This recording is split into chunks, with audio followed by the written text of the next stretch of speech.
Ça va, Esther? Non, ça va pas. Je viens de faire un cauchemar. Quel genre de cauchemar? Un truc bien glauque avec des araignées venimeuses et des scolopendres visqueux?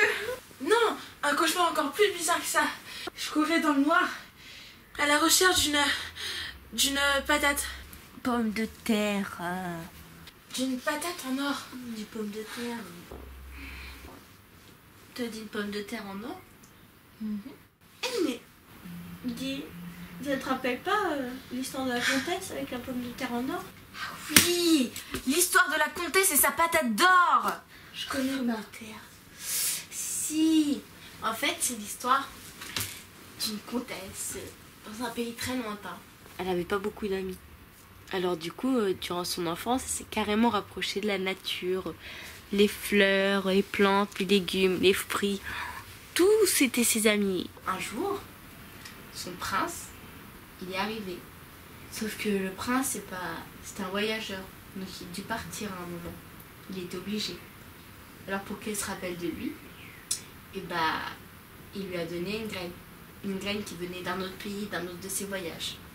Il lui a dit, dans 100 jours, cette graine, elle aura poussé.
Elle poursuivit la sorcière qui s'était enfuie dans la forêt de bambou. Mais une fois dans la forêt, c'était plus la même chose.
nature l'aimait et que la comtesse aimait la nature.